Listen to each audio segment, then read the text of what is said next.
everyone, good evening. This is QTV News and I am Mumudu Gajaga. Thank you for joining us.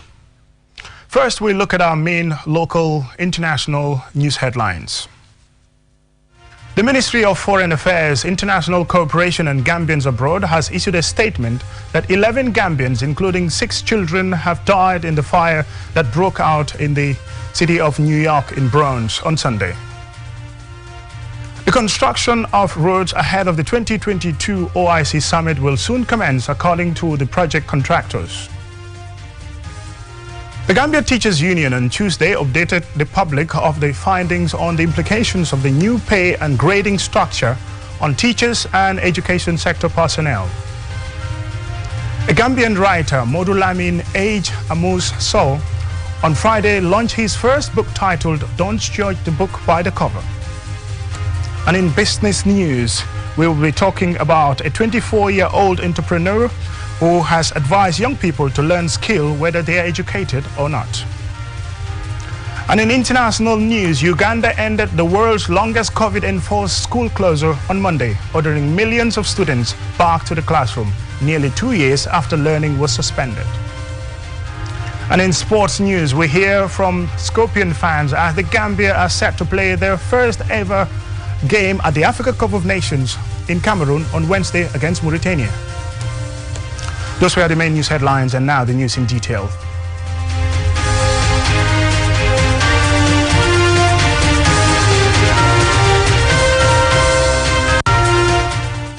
Welcome and thank you for just joining us. This is QTV News. The Ministry of Foreign Affairs, International Cooperation and Gambians Abroad is deeply saddened to inform the general public that 11 Gambians, including 6 children, have died in the fire that broke out in Bronx, New York on Sunday, 8 January 2022. Latest information from the permanent representative in New York and ambassador in Washington indicate that others are still missing, but efforts are underway to locate them. Both the permanent mission and the embassy in Washington are working with the authorities in the city of New York with a view to locating survivors and assisting the injured. They also believe to be in touch they've also been in touch with families concerned. The Ministry of Foreign Affairs, on behalf of the Gambia government, sends its heartfelt condolences to the grieving families for the tragic loss. The ministry also prays for God's infinite mercy and forgiveness on the departed souls. The public will be regularly updated as we get more information. And concerning that story, in our 10 o'clock edition, we will be having our Cisse, our US correspondent, with more details concerning the same story. We'll still continue with the news. The construction of roads ahead of the 2022 OIC summit will soon commence, according to the project contractors. Our Babu Karsi was taking on a project site visit by the Gambian Secretariat, and this is his report. The lead road in the project is the Airport Baton Harin Highway. According to one of the contractors, Areske, work will begin here after Nawek and Gamtel have removed their cables and streetlights and feeder roads created to allow vehicle passage. The other contractor, Pavifort, says that their project is an advanced stage and their campsites have been erected and they are ready to kickstart work. At one of the campsites in Brufut, Joseph Raymond Sunday, the project manager of Pavifort, has this to say. We are yet to hit the ground on the road, but most of the preparatory works are ongoing. As you see, the entire campsite, everything is getting on for the real work to commence. In actual effect, most of the real works to be done on the road are already started here, like the form works, the steel works are all ongoing at a very high speed, high rate. So it's just a matter of getting onto the road and gets the work done.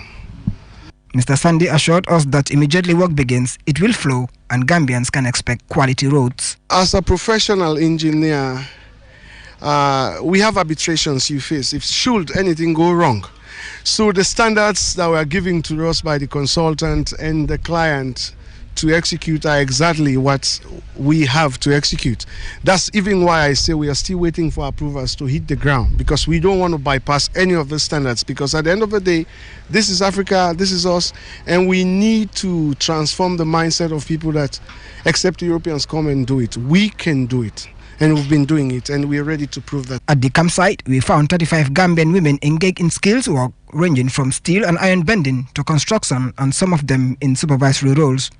Suranjai works in steel and iron bending, a male-dominated field. Here, she shares her experience with us. Musol ka fuko 50-50. So nte ajelo ku kanyindo ku ke amanke ko ke da masa kenu. Musol fanan sa kenu. Wala tinang Women say 50-50, and to me, I believe that not only men can do this work, but women can as well. At the beginning, it was a bit demanding and hectic, but as time went on, we all got used to it. I don't regret doing this job, and I want to advise young people, especially women, to take up skilled work, as it will help them to not only sustain themselves, but also make them feel responsible and independent. From the campsite, we headed to the asphalt site where all the machines are in place waiting for work to begin. Mfali Fadera, the head of brand and communication at the OIC, describes the preliminary work done by the construction company encouraging. You have seen for yourself, and I'm sure the viewers have seen, work has progressed significantly. And as a secretariat, as a government, we are really excited with the progress registered so far. I think this is a huge mark of seriousness on the side of the contractors and all the stakeholders involved, including the government of the Gambia.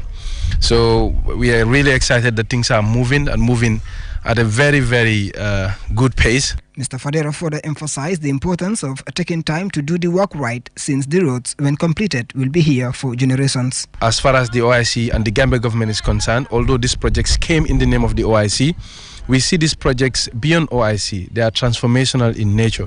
They are here to serve you and I for the unforeseeable future. Pavi Ford and their Gambian partners, Gambisara, says they have hired 181 people so far, out of which 35 females are working in various fields, and that Gambian youths constitute 98% of this project's labor force. Babu Karsi, QTV News. The Gambia Teachers Union on Tuesday held a press conference to inform the public of the feedback of the union's findings on the implications of the new pay and grading structure on teachers and education sector personnel. Omar P. Jallo attended the event and he filed in this report. A December press release by the Personnel Management Office PMO set out plans for the implementation of an approved new pay and grading structure as part of government's anticipation Civil Service Reforms Program 2018 to 2027. In response, teachers took to social media to draw the union's attention to what they say are some disparities in the purported final report of the job evaluation for pay and grading for civil service. This was triggered by an initial analysis shared on social media, which found teachers and education officials were disadvantaged compared to their counterparts in other public sector jobs.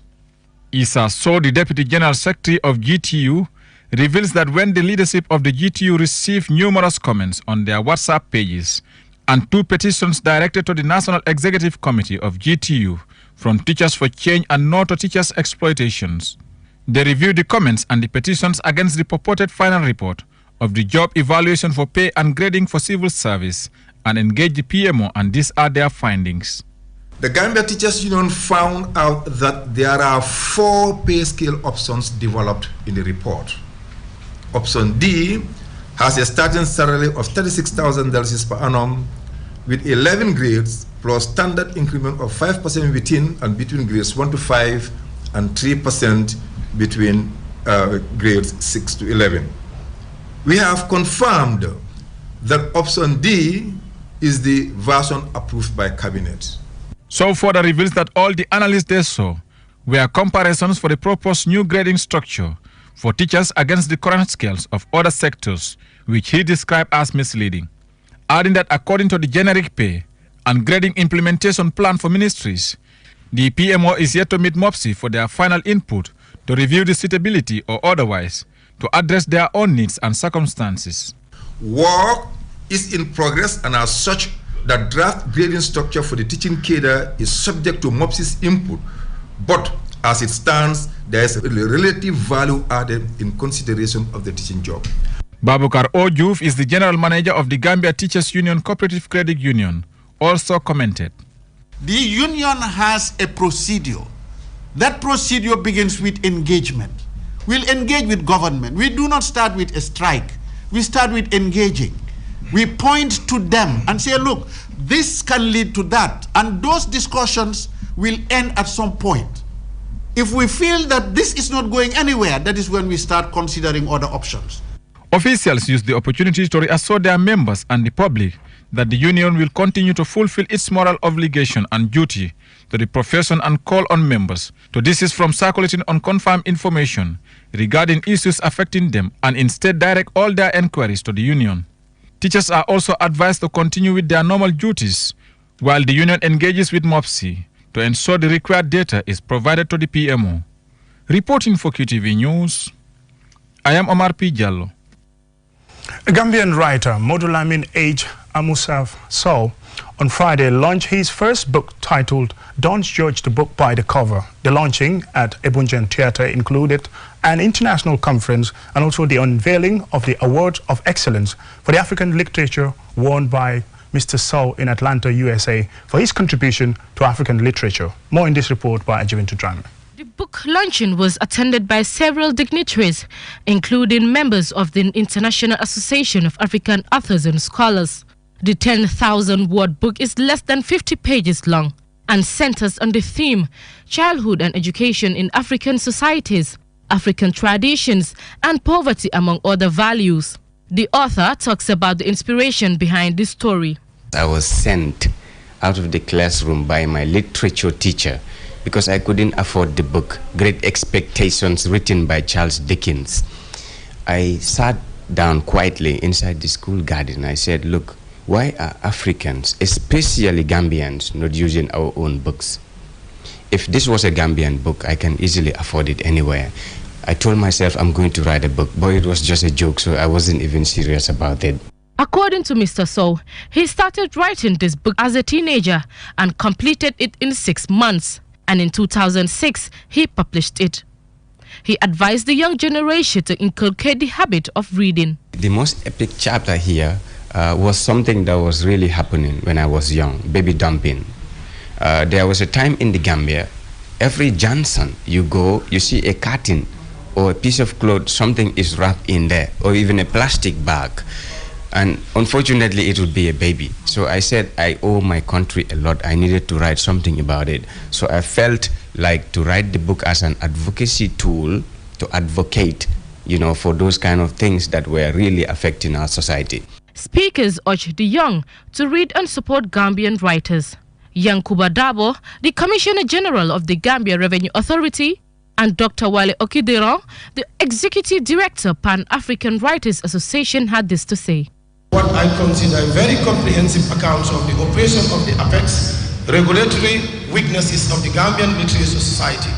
This is particularly an important development. For someone like me to leave my medical practice alone and come into writing would show you that really there is a lot to gain from writing. The luncheon also featured stage performances by young poets and drama troupes on themes of corruption in Africa, unity and culture. Hasum Sise, the Director General of the National Center for Arts and Culture, gives a review of the book. The writer also uses rich language and imagery and metaphor. His language is simple, which is why this book is really suited even for junior readers. The title of the book itself is a metaphor for Fatu's hidden talent. The cover of the book may look dull, but the text is engaging. Some Gambian artists and poets also received certificates of recognition for their work.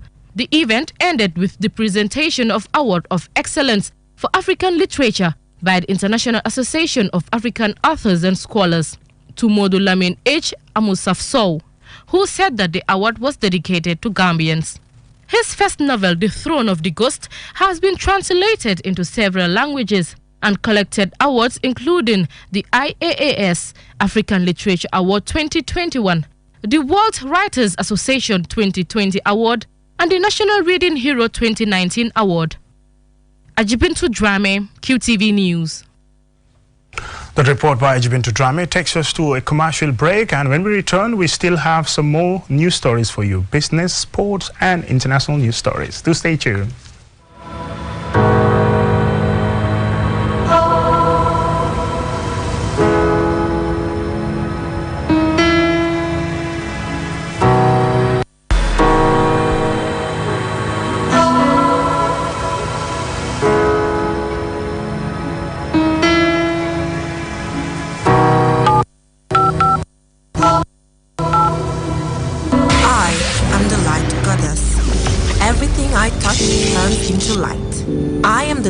at the end of the tunnel. And my technology is the answer.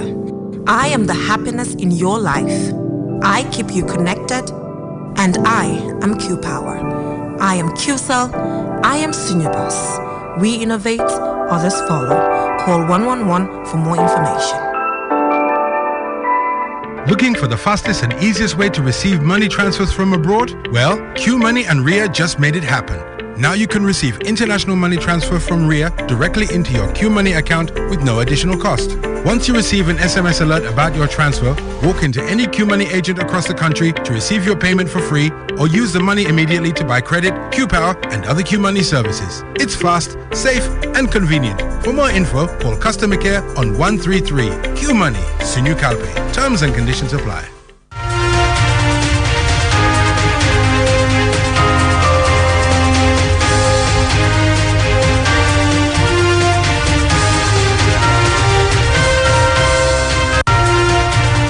Welcome back, and thank you very much if you're just joining us. This is QTV News. And coming up next, we're going to look at business news. In business news, a 24-year-old young entrepreneur has advised young people to learn skill whether they are educated or not. In another of our reports highlighting youth in entrepreneurship, Alaji Job, a tailor, was speaking to Fatusi Sanyang at his workshop in Bakote. And this is the report. Being skillful gives one a tremendous advantage in life. Tailoring is the act of designing, cutting, fitting and finishing clothes to fit a particular person's unique body shape or for other purposes. Alaji Job, widely known as Alas, ventured into tailoring to earn a living. Job tells us how it all started in 2013 after the completion of his Arabic school Dara in Senegal. Yes. I was a very stubborn child. My dad died at a very early age, so I knew my responsibility at an early age. Before he died, he took me to an Arabic school known as Dara. When I came back from Senegal, I told my brother I wanted to learn tailoring skills. He asked me about continuing my education, but I told him that I wanted to learn skills. That is how I joined him. There were 4 apprentices. He told me what the business is like, and I understand. And now, here we are. Alas, for the advices youths to learn skills to empower themselves and their families. Yes, why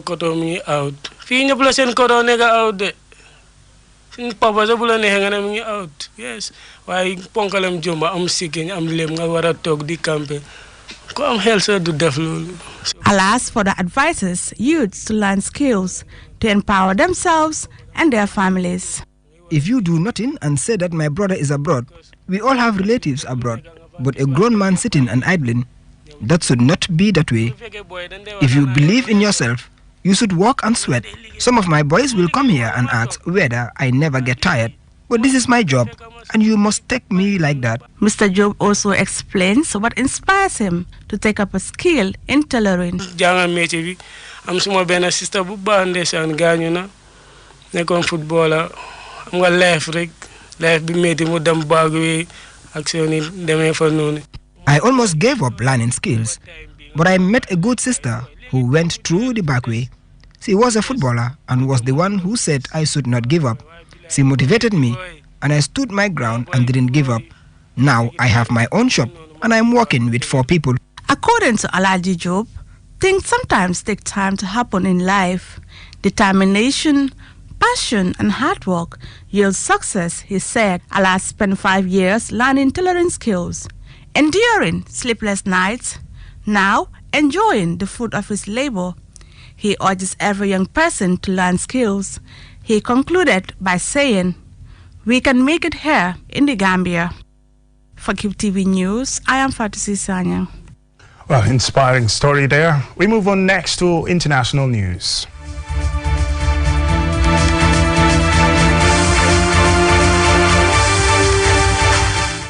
In international news, Uganda ended the world's longest COVID-enforced school closure on Monday, ordering millions of students back to the classroom nearly 2 years after learning was suspended. More in this report. Some 15 million pupils have not attended school in Uganda since March 2020, when classrooms were shut as COVID-19 swept the world. Education Minister John Mayingo said all schools have implemented guidelines and standard operating procedures to ensure the safe return of children to schools. All students would automatically resume classes a year above where they left off. Mayingo warned that any private schools demanding fees above pre-pandemic rates would be sanctioned. The charity Save the Children said students would struggle to adapt after falling far behind and warned there would be high dropout rates in the coming weeks without urgent intervention to support learners. UNICEF and child's rights groups have also criticized Uganda for the long closure of schools for 83 weeks, longer than anywhere else in the world. Mr. Bosco, a school teacher in Kampala, said they are expecting a low turn-up rate due to some children saying that they are not coming back because they are tired of studying and are doing other things. Parents have also been complaining that they have no money because they have been unable to work during the lockdown, Mr. Bosco added. An official for SOS Children's Villages has said that many young girls have now been married off by their families or are pregnant, while other students have been forced to go to work to support their families. The rush to return children to school clogged traffic in the capital, Kampala. Uganda has recorded over 153,000 cases since the pandemic began and nearly 3,400 deaths, according to the latest government figures. However, as in many African countries, it is likely that the number of cases in Uganda has been highly underreported. It remains to be seen whether there is an improvement in school return rates in the weeks and months ahead. Reporting for QTV News, this is Annabelle Gay. Now, that is going to take us to sports news.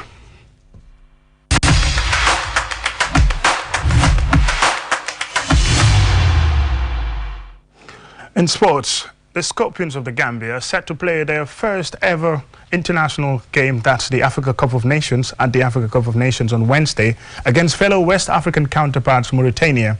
Ahead of the game, QTV's Zainab Haidara visited Westfield to seek the opinion and predictions.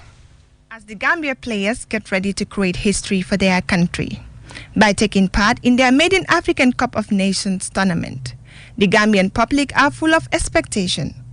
Talking to Gambians around town about the outcome of the first game against Mauritania, many are optimistic of a positive result. Amadi Jallo, a photographer, expresses how happy he is as a Gambian seeing his country take part in such a continental tournament. National team, comme nekul club side, player bi dafa joge fi ngeen daje ngeen bolo xam nga xoli neka bena. So you play as a deka. Ninga wara play as a deka sa mo wara gena comme ninga play as a club. Si man. Because sa deka la, some family for plan neka sa parents sa rakay sa magi sa everything dal. So gise club bi bugala gis la be bugala because of sa deka la. So you play as a deka, you have to do everything possible pour nga muna win sa deka trophy. Ñun luñ buga moy the first time in history. Team them African Cup of Nations for the first time we win African Cup of Nations. Lamin Jallo, Modou Sarr, and Sang Mendy, Gambian young men who also gave us their predictions. We are going to win this game. This is our first game, and it's a must-win game. All Gambians are confident we will win. We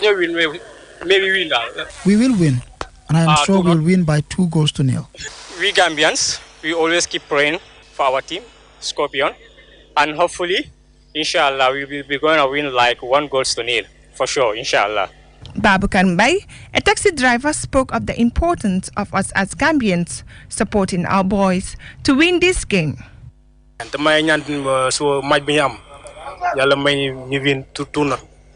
am praying we win tomorrow's game, at least by 2-0. And I believe this is possible, looking at the quality in the team. Almost all the players are playing abroad. I hope all Gambians will be supporting the team tomorrow.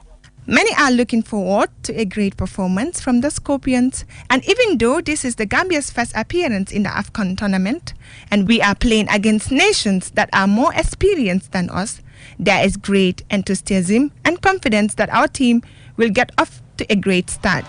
For QTV News, I am Zainab Haidara. Well, we're looking forward to that exciting game tomorrow. That is Gambia playing against Mauritania in their maiden Africa Cup of Nations. Still on the AFCON results, Algeria nil, Sierra Leone nil, it ended, and Nigeria won, Egypt nil. Just before we end, here is a recap of our main news headlines. The Ministry of Foreign Affairs, International Cooperation and Gambians Abroad has issued a statement that 11 Gambians, including 6 children, have died in the fire that broke out in the Bronx city of New York on Sunday. The construction of roads ahead of the 2022 OIC summit will commence, according to the project contractors, very soon. The Gambia Teachers Union on Tuesday updated the public of the findings on the implications of the new pay and grading structure on teachers and education personnel. A Gambian writer, Modulamin H. Amusaf Sow, on Friday launched his first book titled Don't Judge the Book by the Cover.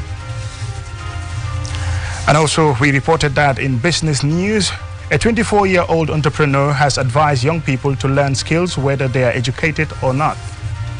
In international news, Uganda ended the world's longest COVID-enforced school closure on Monday, ordering millions of students back to the classroom nearly 2 years after learning was suspended.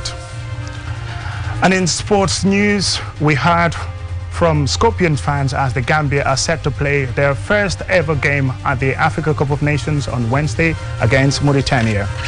And just before we closed on the 7th of January, we ran a story about Anna Sawane, a 33-year-old woman in need of urgent treatment that might have to be done overseas after being diagnosed with kidney failure and other related conditions. We have had calls from people offering to help Anna. Unfortunately, Anna passed away this morning, and her family had asked us to thank all those who came forward with offers to help. May her soul rest in perfect peace. That's it for QTV News. Join us later at 10 p.m. for another bulletin.